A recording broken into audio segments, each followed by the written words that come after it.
ফিঙ্গারপ্রিন্টের মাধ্যমে পরিচয় যাচাই ও এনআইডি কার্ড প্রদানের দাবিতে পর্দাশীল নারীদের মানববন্ধন। ব্রাহ্মণবাড়িয়া প্রতিনিধি। সংবাদের শুরুতেই আছেন আকলিমা রশিদ আলী, ফারজানা রশিদ রূপার সহযোগিতায় শুনছেন সংবাদ শিরোনাম। কসবা টিভির ডেস্ক রিপোর্ট। কসবা টিভি, হৃদয়ে বাংলা। এখন বিস্তারিত জানাচ্ছেন আফরোজা রশিদ হাসি।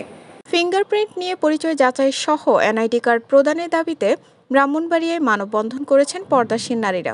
এছাড়া জেলা নির্বাচন কর্মকর্তা ও জেলা শিক্ষা কর্মকর্তার কাছে স্মারকলিপিও প্রদান করেছেন তারা। মঙ্গলবার দুপুরে জেলা নির্বাচন অফিসের সামনে পর্দাশীল নারী সমাজের ব্যানারে এই কর্মসূচি পালিত হয়। স্মারকলিপিতে তারা ৩ দফা দাবি তুলে ধরেন। বক্তারা বলেন, ধর্মীয় কারণে ছবি তুলতে না পারায় এনআইডি কার্ড পাচ্ছেন না পর্দাশীল নারীরা।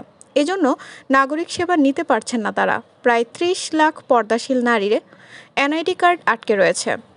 গত ১৬ বছর নির্বাচন কমিশনের কতিপয় স্বৈরাচারী কর্মকর্তা মুখচ্ছবি না তোলার অজুহাতে পর্দাশীল নারীদের নাগরিকত্ব আটকে রেখেছেন। ফলে এনআইডি কার্ড ছাড়া কোনো পর্দাশীল নারী নিজের জমি বিক্রি করতে পারছেন না, সরকারি ত্রাণ সহায়তাও নিতে পারছেন না। এছাড়া সন্তানদের স্কুলে ভর্তি করাতেও সমস্যা হচ্ছে এনআইডি কার্ড না থাকার কারণে। তাই বৈষম্যহীন দেশ গঠনের অংশ হিসেবে মুখচ্ছবির বদলে ফিঙ্গারপ্রিন্টের মতো আধুনিক পদ্ধতিতে পরিচয় যাচাইয়ের মাধ্যমে এনআইডি কার্ড প্রদানের দাবি জানান তারা। মানববন্ধনে পর্দাশীল নারী সমাজের পক্ষে বক্তব্য রাখেন ফারহানা হক, আহমেদ, আয়েশা সিদ্দিকা ও শাহনাজ পারভিন সহ প্রমুখ।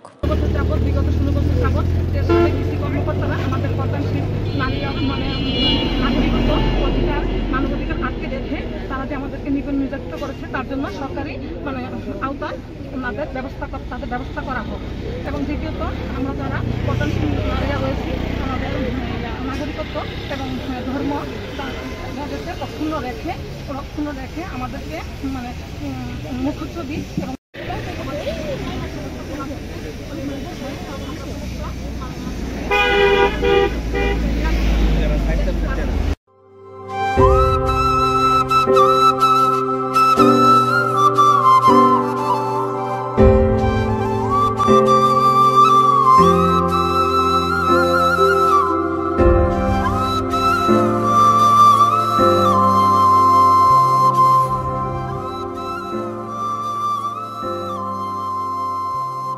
কসবা টিভির সংবাদের সাথে থাকার জন্য ধন্যবাদ জানাচ্ছি।